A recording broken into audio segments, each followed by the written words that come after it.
بسم اللہ الرحمن الرحیم یا ایتها النفس المطمئنہ ارجعی الی ربک راضیۃ مرضیہ سبحان ربک رب العزۃ عما یصفون وسلام علی المرسلین والحمد للہ رب العالمین اللہم صل علی سیدنا و مولانا محمد وعلی آل سیدنا و مولانا محمد وبارک وسلم اللهم صل على سيدنا ومولانا محمد وعلى آل سيدنا ومولانا محمد وبارك وسلم اللهم صل على سيدنا ومولانا محمد وعلى آل سيدنا ومولانا محمد وبارك وسلم۔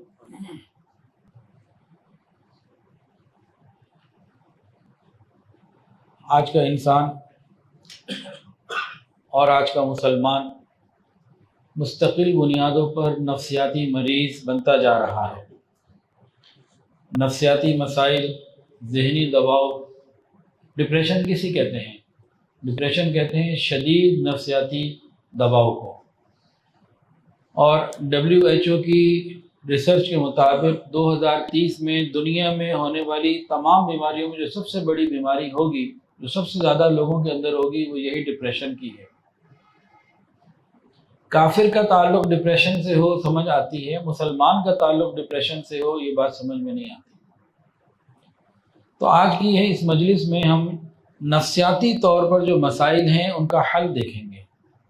ماہرین نفسیات سینکڑوں یا ہزاروں سالوں سے اس کے اوپر کام کر رہے ہیں، تاہم علم نفسیات کو 1889 میں ولہم وونٹ نے اس کو باقاعدہ ایک علم کی شکل دی۔ تو آج ہمارے ہاں نفسیات کا بڑا چرچہ ہے، اور ایک عجیب بات ہے کہ جتنے بھی ماہرین نفسیات ہیں جو مغرب سے روشنی لے کر، علم لے کر ہمارا نفسیاتی علاج کر رہے ہوتے ہیں، تو ان کی تمام دوائیاں ہمیں مزید جسمانی اور نفسیاتی الجھنوں میں ڈال دیتی ہیں۔ علاج تو وہ کر رہے ہیں نفسیاتی طور پر، اگر ان کے پاس شریعت کی روشنی نہیں، فقط وہ مغرب کی روشنی سے لے کر علاج کر رہے ہیں، تو ہماری نفسیاتی پریشانیوں کا وہ مستقل حل نہیں دیتے، اور جو دوائیاں دیتے ہیں وہ ہماری مزید جسمانی بیماریوں کا اور نفسیاتی الجھنوں کا ذریعہ بنتی ہیں۔ یہ سب جانتے ہیں، کھلی بات ہے۔ مجھے اور آپ کو، پوری کائنات کو کس نے بنایا اور پیدا کیا؟ اللہ رب العزت۔ جب اللہ تعالیٰ نے ہمیں بنایا تو ہماری نفسیات کو کیا اللہ تعالیٰ سے بہتر سمجھنے والا کوئی ہو سکتا ہے؟ ایک ماں ہے، بچہ اس کے پاس ہے، پیدائش سے لے کر جوانی تک ماں اس بچے کی ہر بات کو دیکھ رہی ہے، سمجھ رہی ہے۔ اس بچے کی نفسیات، عادات اور چیزوں سے اس ماں سے زیادہ کوئی سمجھ سکتا ہے؟ کوئی باہر والا کہے کہ جی میں زیادہ سمجھ سکتا ہوں، کیا یہ ممکن ہے؟ ممکن نہیں نا۔ جس طرح یہ ممکن نہیں ہے، یہ پھر چلو کہیں ممکن ہو سکتا ہے، یہ والی بات تو قطعاً ممکن نہیں ہے کہ اللہ تعالیٰ سے زیادہ ہماری نفسیات کو سمجھنے والا کوئی ہو۔ یہ اس بات کو مانتے ہیں۔ اب قرآن کو دیکھیں، قرآن مجید کو دیکھیں تو نفسیاتی طور پر جو ہماری صفات ہیں وہ اللہ نے بیان کی ہیں۔ خلق الانسان ضعیفا، انسان بڑا کمزور ہے، عجولا بڑا جلد باز ہے، ہلوعا بڑے تھوڑے دل والا ہے، لا يسأم الانسان من دعاء الخير وإن مسه الشر فيئوس قنوط۔ اللہ تعالیٰ انسان کی نفسیات بیان کر رہے ہیں، ہر وقت اللہ سے مانگتے رہتا ہے، نعمتیں مانگتے رہتا ہے، اور جب کوئی پریشانی آئے، وَإِذَا مَسَّهُ الشَّرُّ، کوئی تکلیف آئے، آزمائش آ جائے، فَيَئُوسٌ قَنُوطٌ، ناشکرا ہو جاتا ہے، مایوس ہو جاتا ہے۔ قرآن مجید میں یہ مضمون کئی جگہ ہے کہ اللہ تعالیٰ فرماتے ہیں کہ جب ہم اس کو اپنی نعمتوں کا مزہ چکھاتے ہیں، نعمتیں دیتے ہیں، ثم نزعناها منہ، جو پھر طرح واپس لے لیتے ہیں، دیکھتے ہیں فیئوس کفور، کہیں فیئوس قنوط، کہ مایوس ہو جاتا ہے، ناشکرا ہو جاتا ہے۔ اس طرح کا مضمون بھی ہے، نعمتیں دیتے ہیں تو کہتے ہیں اللہ نے بڑا میرا اکرام کیا، اور جب نعمتیں واپس لے لیتے ہیں کہتے ہیں ربی اہانن، اللہ نے مجھے ذلیل کر دیا۔ یہ سب نفسیاتی پہلو اللہ نے قرآن میں بیان کیے ہیں ہمارے۔ تو قرآن و حدیث میں جو نفسیاتی مسائل کا حل موجود ہے وہ کہیں اور نہیں، وہ قطعاً کہیں اور نہیں۔ آپ کسی بڑے سے بڑے مسلمان نفسیاتی معالج سے پوچھ لیجئے، ہر ایک چیز کا حل قرآن مجید میں موجود ہے۔ یاد رکھیے، انسان کا نفس جب بیمار ہو جاتا ہے تو پھر ہر غیر انسانی کام کرنے کے لیے وہ تیار ہو سکتا ہے۔ انسانی نفس جب بیمار ہو جاتا ہے تو ہر غیر انسانی کام کرنے کے لیے وہ آمادہ ہو سکتا ہے، اور جب نفس پاکیزہ ہوگا تو غیر انسانی کام نہیں کرے گا۔ نفس کی پاکیزگی بڑی ضروری ہے، اور نفسیات کا تعلق بھی اسی سے ہے۔ آج ہم اپنی اولاد کی تربیت جسمانی پہلو پر تو کر رہے ہیں، اخلاقی روحانی پہلو پر نہیں کر رہے۔ آج ہم اپنی اولادوں کی تربیت جسمانی پہلو کے حساب سے کر رہے ہیں اور مادی پہلو کے حساب سے بھی کر رہے ہیں۔ جسمانی خیال بھی رکھتے ہیں، غذا کا، آرام کا، چیزوں کا، اور مادیت کا، نوٹ ڈاکٹر بنانا ہے، او لیول کرانا ہے، فلاں کرانا ہے، یہ کرنا ہے۔ تو انسانی جسمانی اور مادی، یہ دو چیزیں تو ہماری اولاد میں نظر آتی ہیں، ہماری ساری توجہ ادھر ہے۔ اخلاق، کردار، روحانیت، یہاں ہم نے اپنی اولاد کو دور کر دیا۔ اور یاد رکھیے، جب یہ چیزیں کم ہوں گی تو انسان جب بڑا ہوگا تو معاشرے کے اندر بے حسی، اس کے اندر انسان کی ہمدردی نام کی کوئی چیز نہیں ہوگی، دوسرے انسان کو انسان نہیں سمجھے گا، اور ہر قسم کی اخلاقی برائی کو اپنانے کے لیے وہ تیار ہوگا۔ وجہ کیا ہے؟ کہ وجہ یہی ہے کہ ہم نے اس کی تربیت اخلاقی اور روحانی کی ہی نہیں۔ دنیا کے حساب سے تو تربیت کی کہ بیٹا مال کیسے بنانا ہے، آخرت کے حساب سے تربیت نہیں کی۔ اس جلد گزرنے والی زندگی کے اوپر پورا فوکس، اور وہ ہمیشہ کی زندگی جو تو فوراً جائے گی، بھی جائے گی کبھی نہیں، ہمیشہ وہاں رہنا ہے، اس کے اوپر انسان کی فکر نہ ہو۔ تو ان تمام چیزوں کا حل کیا، مسئلہ کیا ہے؟ یہ بے شمار قسم کی ڈپریشن، پریشانیاں اور یہ تکلیفیں۔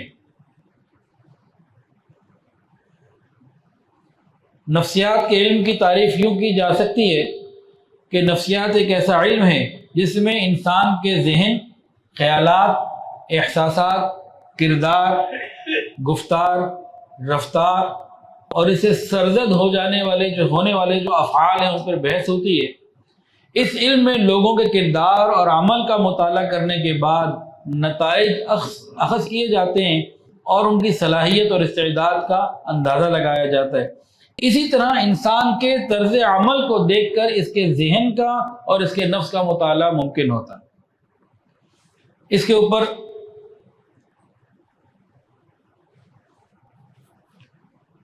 آج ہم بات کریں گے کہ ہم نفسیاتی طور پر پرسکون کیسے زندگی گزار سکتے ہیں۔ یاد رکھیے، بڑے سے بڑے ماہر نفسیات کے پاس اگر شریعت کی روشنی نہیں تو وہ اس کا علم ہمیں اللہ سے دور لے جائے گا، اور اس کی دوائیں ہمیں مزید نفسیاتی اور ذہنی اور جسمانی بیماریوں میں مبتلا کریں گی۔ تو تمام قسم کے مسائل کے حل کے لیے ہماری پناہ گاہ کون سی ہے؟ قرآن، اللہ رب العزت، اللہ تعالیٰ ہماری پناہ گاہ ہے۔ اور جو اس پناہ گاہ کو چھوڑتا ہے تو اس کو ایک دوسری چیز ملتی ہے جس کو پناہ گاہ سمجھا جا سکتا ہے، اصل میں وہ پناہ گاہ ہے نہیں، وہ قید کی جگہ ہے، جیل خانہ ہے۔ اس کو پھر پناہ گاہ ملتی ہے شیطان کی۔ تو ہمارے پاس دو ہی راستے ہیں، ایک ہے کہ ہم حقیقی پناہ گاہ اللہ تعالیٰ کے پاس آ جائیں، اور دوسرا یہ ہے کہ شیطان کی پناہ گاہ جو اصل کے اندر سزا ہے وہاں چلے جائیں۔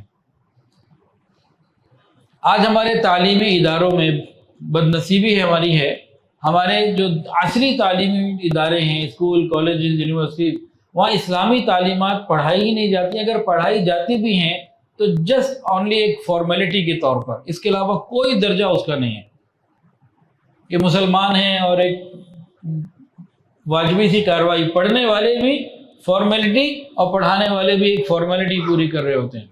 اگر یہ دینی مدارس نہ ہوتے تو یہاں سے اسلام کا نام و نشان مٹ چکا ہوتا۔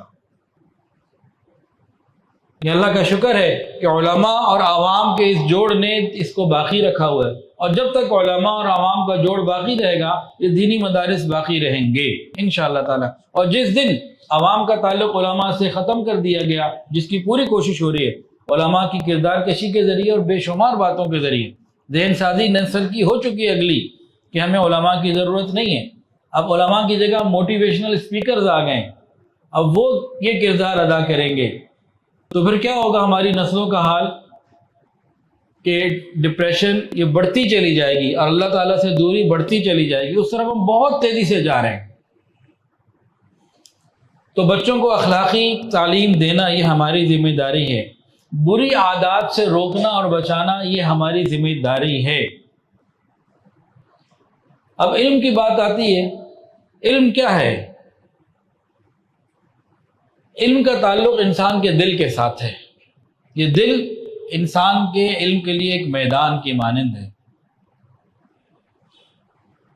قرآن مجید کے اندر آتا ہے وَيُزَكِّيهِمْ وَيُعَلِّمُهُمُ الْكِتَابَ وَالْحِكْمَةَ، جب انسان کا دل پاک ہوگا، دل دماغ نفس انسان جب اندر سے پاک ہوگا، وَيُزَكِّيهِمْ جب یہ پاک ہو جائے گا، اس کے بعد وَيُعَلِّمُهُمُ الْكِتَابَ وَالْحِكْمَةَ، پہلے دل دماغ کی نفس کی پاکیزگی ہوگی، پھر یہ علم اس کے بعد قرآن نے دیا۔ وَيُزَكِّيهِمْ پہلے ہے، وَيُعَلِّمُهُمُ الْكِتَابَ وَالْحِكْمَةَ۔ اب اس کی مثال سمجھنے کے لیے، بارش ہوتی ہے نا تو وہ پھولوں پہ بھی برستی ہے، اور بارش جب ہوتی ہے کہیں گند پڑا ہو، نجاست پڑی ہو تو وہاں بھی برستی ہے۔ جب بارش پھولوں پہ برسے گی تو ماحول میں خوشبو اور پھول کی مہک پھیل جائے گی، اور جب گندگی میں برسے گی تو گندگی پھیلے گی۔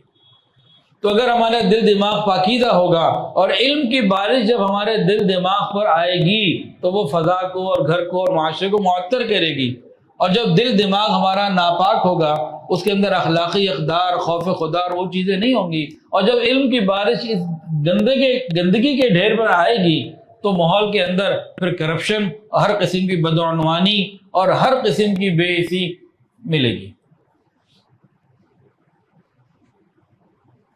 تو اس بات کو بھی ہمیں سمجھنے کی ضرورت ہے۔ اب ہمیں کرنے کے لیے کیا کام ہے؟ ہمیں اپنے 24 گھنٹے کے کاموں کو 4 حصوں میں تقسیم کرنا چاہیے۔ اپنی زندگی کو، گویا کہ 24 گھنٹہ کیا ہے؟ یہ ہماری زندگی ہے، یہ ایک دن 24 گھنٹے کا یہ ہماری زندگی ہے۔ ہمیں اپنی زندگی کے اوقات کو 4 چیزوں میں تقسیم کرنے کی ضرورت ہے۔ اگر ہم ان 4 چیزوں پہ تقسیم کر کے ان چاروں کا حق ادا کرنے کی کوشش کرتے ہوئے زندگی گزاریں گے، ایک متوازن اور خوبصورت زندگی گزاریں گے۔ وہ 4 چیزیں کون سی ہیں؟ ہم غور کریں ان 4 میں سے کس کو ہم نے چھوڑا ہوا ہے، اس کو پورا کرنے کی ضرورت ہے۔ پہلا تعلق، پہلی بات یہ ہے کہ ایک وقت ایسا ہو کہ جس میں اللہ تعالیٰ کے ساتھ راز و نیاز اور بندگی اللہ تعالیٰ کے ساتھ خاص ہونا چاہیے۔ 24 گھنٹے کی زندگی میں کچھ حصہ ہماری زندگی کا اللہ رب العزت کے ساتھ خاص ہونا چاہیے۔ دوسرا، کمائی کے لیے، حصول رزق حلال، کسب معاش، ملازمت ہے، بزنس ہے، جو بھی ہے، تو پہلا ایک یہ ہونا چاہیے اللہ تعالیٰ کے ساتھ خاص تعلق والا وقت۔ دوسرا، کمائی کے لیے وقت۔ تیسرا حصہ جو ہمارا ہونا چاہیے اپنے بھائیوں سے، رشتہ داروں سے اور معتمد اچھے لوگوں سے ملاقات کا، ان سے رابطوں کی بحالی کا، اور بالخصوص اس میں علماء اور مشائخ جن سے ہم بیعت ہوں، ایسے اللہ والے جن سے ہم بیعت ہوں اور وہ ہم ان سے اپنے روحانی علاج کروائیں، وہ ہمیں ہمارے عیوب کو بتائے، سمجھائیں ہمیں۔ تو تیسرا حصہ یہ ہے کہ جس میں بھائیوں سے، رشتہ داروں سے، اچھے لوگوں سے ملاقات اور تعلقات کی بحالی، اور خاص طور سے اس میں وہ لوگ جو ہمارے عیوب ہمیں بتا سکیں۔ تیسرا حصہ یہ ہونا چاہیے۔ اور چوتھا حصہ کس چیز کا ہونا چاہیے؟ حلال لذتوں کے لیے، حلال اور پاکیزہ لذتیں، حلال اور پاکیزہ لگژریز اور آسانیاں اور فیسلٹیز جو ہم اپنے حالات کے حساب سے لے سکتے ہیں، وہ سب۔ یہ 4 چیزیں ہو گئیں۔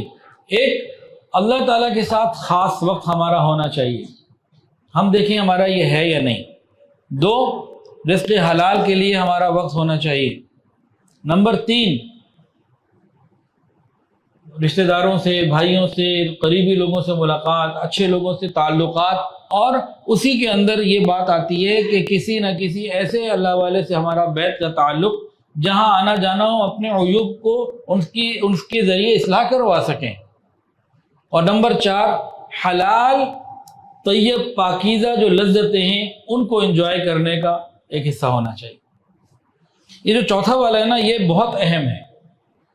جو شخص اس چوتھے حصے کے اوپر پورا کام نہیں کرتا تو وہ باقی تینوں کے اندر بھی متاثر کن کارکردگی نہیں دکھا سکتا۔ چوتھے حصے میں کیا کیا آتا ہے؟ ہماری نیند ہے، بیوی بچے ہیں، اور ہمارے پاس اپنے وسائل کے مطابق رہتے ہوئے حلال انٹرٹینمنٹس ہیں۔ تو اس پر ہم جب اپنا یہ پورا کر لیں گے تو حرام سے بچیں گے۔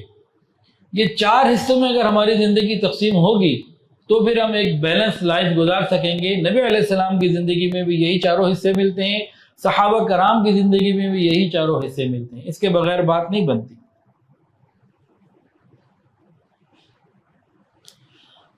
آج ماہرین نفسیات بہت سارے علاج بتاتے ہیں زندگی کو اچھا بنانے کے لیے، لیکن 1400 سال پہلے وہ تمام چیزیں نبی علیہ السلام بتا چکے ہیں۔ وقت کم ہے اور موضوع لمبا ہے، کوشش کروں گا کہ مختصر اس کو میں ذکر کروں۔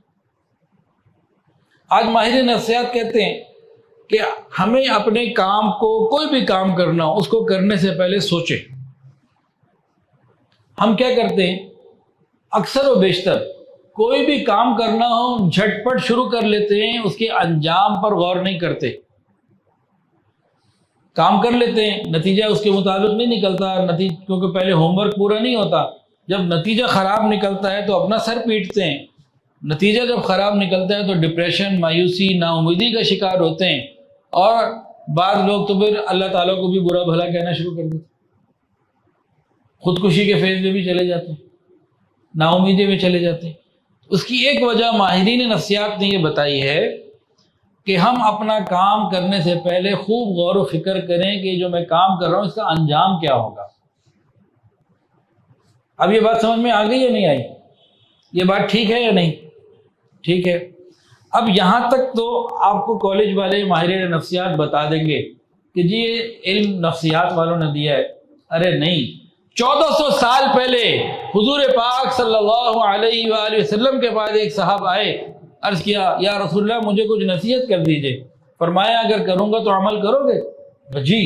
پھر پوچھا کروں گا تو عمل کرو گے؟ جی۔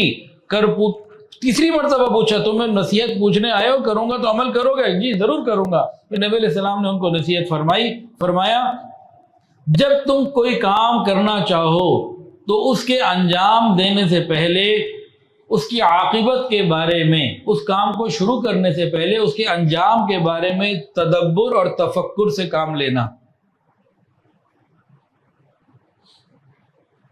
نبی علیہ السلام نے یہ بتایا کہ کوئی کام شروع کرنا چاہو تو اس کو شروع کرنے سے پہلے، اس کو انجام دینے سے پہلے، اس پر آنے سے پہلے اس کے انجام، اس کے آخری نتائج پہ تدبر اور تفکر کر لینا۔ یعنی سوچ اور فکر کتنی اہم چیز ہے۔ اگر اس سنت پر اور حدیث پر عمل کریں تو بہت سارے مسائل سے ہم بچ جائیں گے۔ ماہرین نفسیات کہتے ہیں غصہ ایک ایسی چیز ہے جس سے انسان کی صحت متاثر ہوتی ہے۔ پھر جب غصہ آ جاتا ہے تو بہت سارے نفسیاتی مسائل شروع ہوتے ہیں، پھر اور کئی انسان کے اندر بیماریاں آ جاتی ہیں، حسد، غیبت، یہ وہ، جھگڑا کرنا، لڑائی کرنا، یہ سب آ جاتا ہے، شروع غصے سے ہوتا ہے۔ آج یہ ماہرین نفسیات کہتے ہیں، ارے بھائی ماہر نفسیات کہتے ہیں، ٹھیک کہتے ہیں، ہم ان کی اس بات کا انکار نہیں کرتے، لیکن شریعت بھی یہی کہتی ہے، 1400 سال پہلے سے کہتی ہے۔ تو غصہ، حسد، غیبت، ان سب چیزوں سے بچاؤ کا شریعت مکمل راستہ دیتی ہے۔ اور جب ہم اپنی اولاد کو جسمانی سہولیات اور مادی تعلیم، پیسہ کمانے کی حد تک، ان 2 چیزوں تک محدود رکھتے ہیں تو تمام اخلاقی برائیاں ان کے اندر پیدا ہو رہی ہوتی ہیں ساتھ ساتھ۔ آپ پیدا کریں نہ کریں، خود بخود پیدا ہو رہی ہوتی، کوئی رکاوٹ ہی نہیں ہوتی، اندر کوئی فورس ہی نہیں ہوتی۔ اس فورس کا نام خوف خدا ہے، اس فورس کا نام جنت کی طلب ہے، اندر کوئی موٹیویشن ہی نہیں ہوتی۔ جب انسان کی نفسانی تربیت ٹھیک نہ، ان کی نفس کی تربیت، روحانی تربیت اور اخلاقی تربیت ٹھیک نہ ہو، تو پھر نفس انسانی ہر وہ گناہ اور ہر وہ برائی کر سکتا ہے جو انسان کے اختیار میں ہو، اور آج وہ ہم اپنی آنکھوں سے دیکھ رہے ہیں۔ اسی طرح علم نفسیات والے یہ کہتے ہیں کہ اچھی زندگی، متوازن زندگی گزارنے کے لیے ہمیں یہ دیکھنا چاہیے کہ ہمارے رابطے کن کن لوگوں سے ہیں اور کیسے کیسے ہیں۔ اب اس کو ایک مسلمان طالب علم کی حیثیت سے اگر میں بتاتا ہوں تو میں کیا بتاؤں گا کہ دو طرح کے تعلقات، وہ عام طور سے ایک بات کرتے ہیں، ادھوری کرتے ہیں، پوری نہیں کرتے۔ جو مسلمان ہے وہ تو پوری کر دے گا، لیکن وہ پوری کب کرے گا؟ جو شریعت سے روشنی لے گا۔ اگر صرف مغرب سے لے گا تو وہ پوری نہیں کرے گا۔ تو ماہرین نفسیات کہتے ہیں جو ہمارے لوگوں سے تعلقات ہیں، روابط ہیں، ان پہ غور کرنے کی ضرورت ہے پرسکون زندگی، اچھی زندگی گزارنے کے لیے۔ تو جناب یہاں دو باتیں ہیں۔ پہلی بات، ہمارا اللہ تعالیٰ کے ساتھ جو رابطہ ہے وہ کیسا ہے؟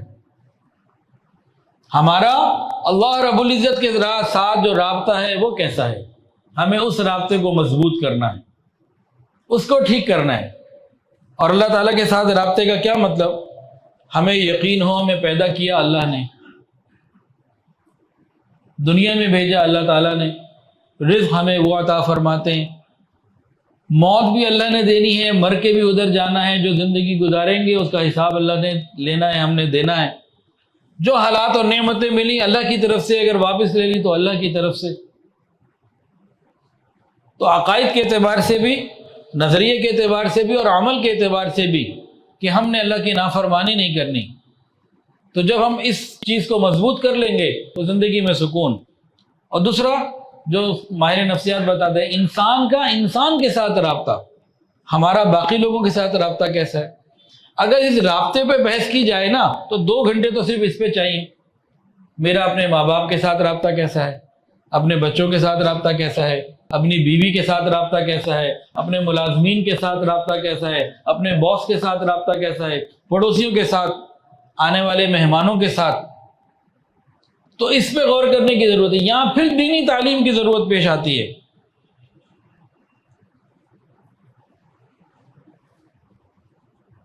دنیا پہ ریسرچ کرنے والوں نے ایک بات لکھی ہے، فرانس کے ایک شاعر نے، مارٹین اس کا نام ہے، وہ یہ کہتا ہے کہ اگر 3 چیزیں ہوں نا، 3 چیزیں اگر ہوں تو انسان دنیا کے اوپر اپنی بات منوا سکتا ہے اور بڑی اچھی لیڈنگ پاور میں آ سکتا ہے اور اپنے کام کو کر سکتا ہے اور بڑی کامیاب زندگی گزار سکتا ہے۔ وہ 3 باتیں کون سی لکھتا ہے وہ کہتا ہے جی اگر آپ چاہتے ہیں کہ دنیا میں آپ کی بات مانی جائے تو آپ کے پاس پیسہ ہونا چاہیے، مادی وسائل ہر طرح کے خوب ہونے چاہیے۔ دوسرا، آپ کا افرادی قوت بہت ہونی چاہیے، ووٹ بینک آپ کا بڑا ہونا چاہیے اور آپ کو افرادی قوت ہونی چاہیے۔ اور تیسرا وہ یہ کہتا ہے کہ آپ کے جو چاہنے والے ہیں، آپ کے رشتہ دار ہیں، آپ کے ساتھی ہیں، وہ آپ کے فیور میں ہو، آپ کی مخالفت میں نہ ہو۔ اس کا کہنا یہ ہے کہ 3 چیزیں اگر کسی کو مل جائیں تو وہ پھر اپنی بات منوا سکتا ہے۔ کون سی 3 چیزیں؟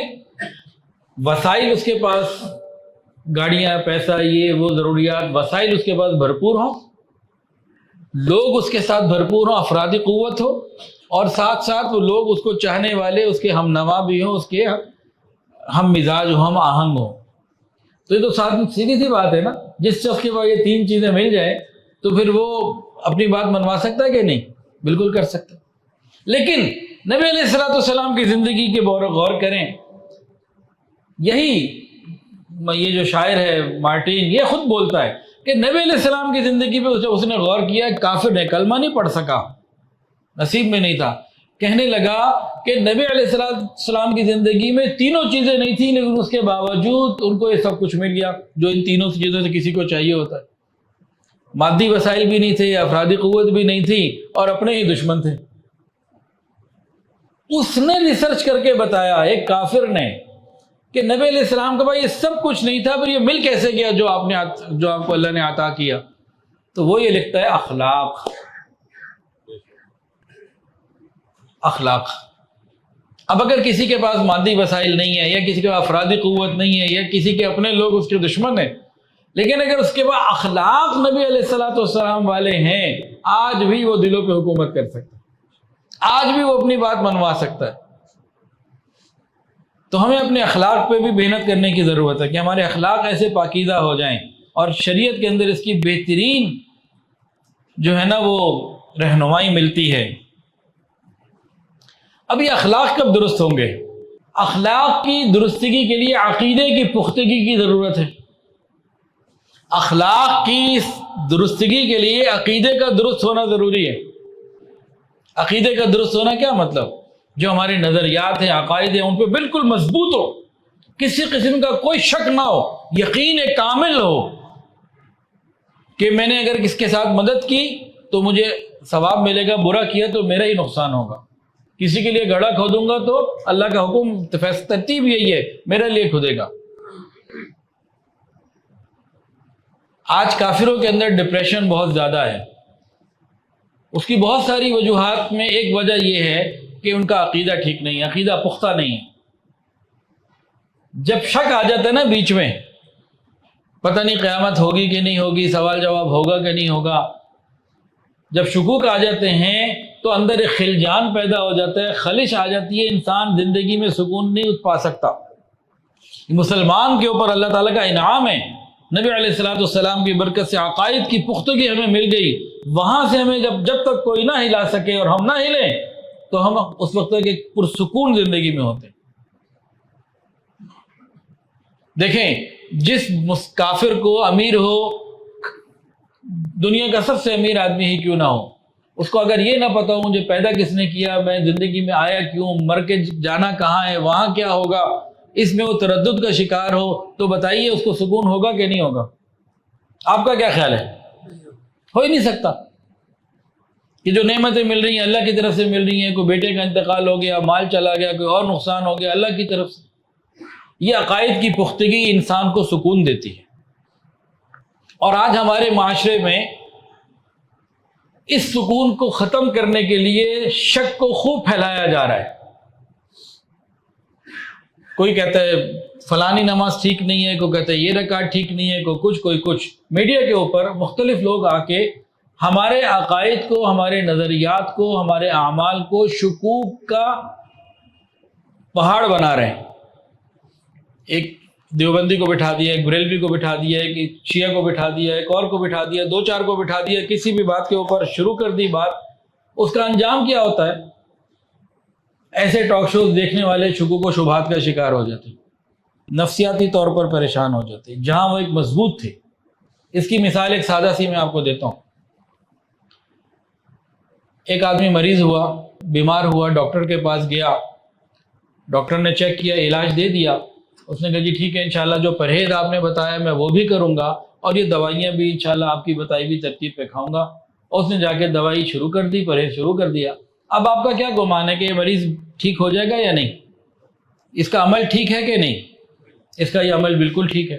ایک اور مریض تھا، وہ ڈاکٹر کے پاس گیا، ڈاکٹر نے تو وہی سب کچھ کیا۔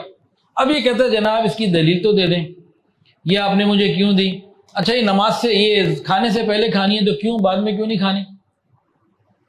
اچھا یہ بعد میں کھانی ہے تو بعد میں کیوں کھانی ہے؟ اب ذرا مجھے تفصیلات سمجھائیں۔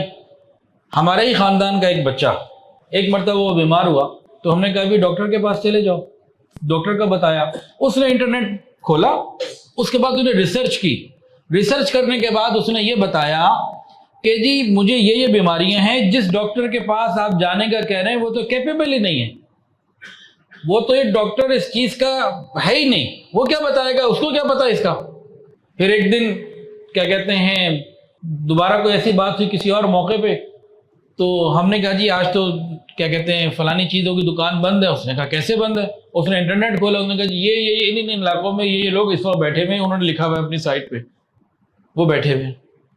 اب دماغ ادھر چلا گیا، اسی کے بڑے بھائی کو، اس نے بھی اے لیول کیا ہوا، اس کو کہا اس ڈاکٹر کو، ہاں جی چلا جاتا ہوں۔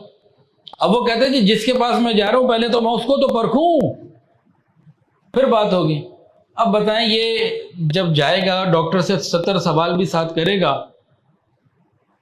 اور شکوک و شبہات، اس نے یہ دے دیا، یہ نہیں دینا چاہیے تھا، میری تو یہ سمٹم سے، یہ نہیں کیا، وہ نہیں کیا، اب بتائیں اس کا علاج کون ڈاکٹر کرے گا؟ یا طرز عمل ٹھیک ہے یہ؟ اب بتائیں دونوں طرز عمل میں سے پہلے والا بہتر ہے یا دوسرے والا بہتر ہے؟ پہلے والا بہتر ہے نا۔ تو علماء نے تو یہی طرز عمل دیا کہ علماء کے پاس آؤ، مفتی حضرات کے پاس آؤ، مسئلے کو سمجھو، عمل کی نیت سے آگے عمل پہ لگو۔ جب اتنے شکوک و شبہات میں، سوال جواب میں اور ان چیزوں میں چلے جاؤ گے، دماغی طور پر بے سکونی، بے اطمینانی یہ کھڑی ہو جائے گی۔ اور آج یہی ہو رہا ہے مختلف تعلیمی اداروں میں، او لیول یا اے لیول کے اس میں، کہ ایک سوال انہوں نے دے دیا، اور اس طرح یہ روز ہو رہا ہے، یہ ہم سب جانتے ہیں، جن کے بچے پڑھ رہے ہیں، نہیں تو نوجوان تو جانتے ہیں۔ انہوں نے یہ سوال دے دیا کہ امی عائشہ صدیقہ رضی اللہ تعالیٰ عنہا آج کی بچی کے لیے آئیڈیل ہیں یا نہیں؟ یہ سوال ہے۔ سوال کتنا خوبصورت ہے، لیکن جواب جو لوگوں کے آتے ہیں، جو بچی دیندار گھرانے سے تعلق رکھتی ہے وہ دلائل دے گی کہ ہیں، اور جس کو دین سے تعلق نہیں، بے پردگی، بے دینی، وہ ثابت کرتی ہے باقاعدہ کہ نہیں، نعوذ باللہ، وہ آج آئیڈیل نہیں بن سکتی، دلائل سے ثابت کرتی ہے، اور دونوں کو پاس کیا جاتا ہے۔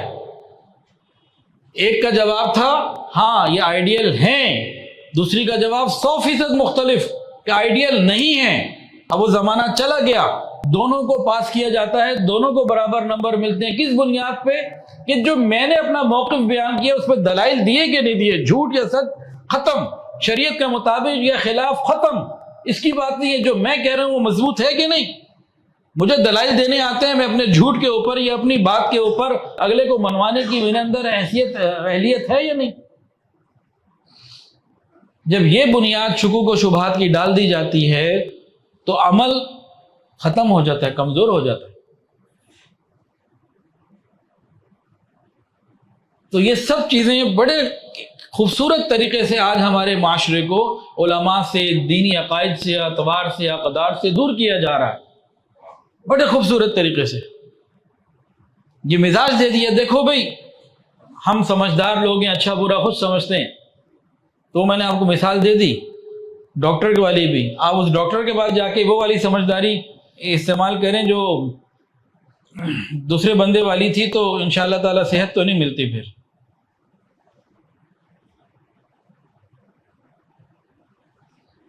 تو اللہ رب العزت نے تو ہمیں جب عقیدے کی بات آتی ہے تو قیامت کے دن کا بھرپور تعارف کروایا، حساب کتاب کا تعارف کروایا۔ جب ہم ادھر مضبوط ہوں گے اور ہماری تعلیمات کے اندر جب ہم اپنی نسلوں کی تربیت اور تعلیم صرف جسمانی اور مادی حدود کو دیکھتے ہوئے رکھیں گے تو ہر قسم کی اخلاقی برائی نسلوں میں آئے گی، ذمہ دار ہم ہوں گے، قیامت کے دن پوچھ ہم سے ہوگی۔ اور جب ہم اپنی تعلیم اور تربیت میں اخلاقی پہلو، روحانی پہلو، انسانی اقدار، اسلامی اقدار، معاشرتی اقدار یہ سب رکھیں گے تو پہلو کچھ اور ہوگا۔ ابھی ہماری نوجوان نسل دوسرے کو اپنے سے حقیر سمجھ رہی ہے، اپنے سگے باپ کو حقیر سمجھ رہی ہے، دور کی بات تو کیا بات کرے۔ دوسرے انسان کو حقیر سمجھنا یہ خود ایک نفسیاتی مرض ہے۔ اسلامی تعلیمات نے ان کا راستہ روکا ہے۔ تو آج کی ساری باتوں کا خلاصہ کہ صرف دین کی تعلیم ہی ایسی ہے جو ہمیں دین اور دنیا کے ہر شعبے میں رہنمائی دیتی ہے، اور اس کے لیے ہمیں علماء کے ساتھ تعلق، نیک لوگوں کے ساتھ تعلق، اس کی انتہائی ضرورت ہے۔ 2 جمعے ناغہ ہو گئے جی، بڑی کوشش ہوتی ہے ناغہ نہ ہو، بڑی کوشش ہوتی ہے لیکن پھر ہو جاتی ہیں۔ اور گزشتہ جمعہ تو میں جنگ اجتماع میں گیا ہوا تھا، اور اس سے کچھ پہلے جمعے میں پھر والد صاحب نے فرمایا کہ جی ہال روڈ میں ایک مسجد والے ہیں، وہ اتنا اصرار کر رہے ہیں کہ جی آپ وہاں چلے جائیں، ادھر پھر چلا گیا۔ تو ابھی نماز پڑھا کے یہاں سے سیدھا میں نے جانا ہے نورپور تھل، وہاں بیان عشاء کے بعد واپس آنا ہے۔ اتوار کی رات کو میں نے انشاءاللہ تعالیٰ دبئی جانا ہے، پھر جمعرات کو صرف اس لیے آنا ہے کہ بھئی یہاں جمعہ پڑھا لوں، اور اتوار کو کیوں جانا ہے، آج بھی کل بھی جا سکتا تھا۔ گھر 2 بیان ایسے ہیں جس کے لیے بڑی میری کشمکش رہتی ہے کہ یہ مس نہ ہو، ایک یہ جمعے کا یہاں کا، اور ایک گھر کا امبالہ ہاؤس۔ ہر اتوار عصر سے مغرب ہمارے گھر میں مجلس ذکر ہوتی ہے، آپ سب بھی آئیں، مردوں کے لیے، عورتوں کے لیے، بچوں کے لیے، اسی طرح جو ہے نا وہ سلسلہ ہوتا ہے۔ تو خواہش ہوتی ہے کہ وہ کر کے پھر میں نے جانا ہے ایئرپورٹ، اور 3 دن وہاں گزار کے جمعرات کو آنا ہے، جمعے کو پھر آپ سے ملنا ہے انشاءاللہ تعالیٰ۔ اور پھر آگے پھر چھٹیاں آ رہی ہیں، 14 نومبر کو انشاءاللہ تعالیٰ کچھ ساتھی ساتھ جا رہے ہیں، اس دفعہ ماشاءاللہ کوئی 110-15 لوگ ہو گئے گروپ میں، عمرے کے لیے جانا ہے، پھر 27 کو واپسی ہے، پھر چھٹی ہو جائے گی۔ تو خواہش تو ہوتی ہے چھٹی نہ ہو، لیکن بہرحال بہت ساری اور ضروریات بھی ہوتی ہیں. تو اس کا ایک حل یہ ہے کہ اتوار کو آپ بھی جو ہے نا وہ ٹاؤن شپ آ جائے کریں تو رابطہ اور تعلق اور بڑھے گا.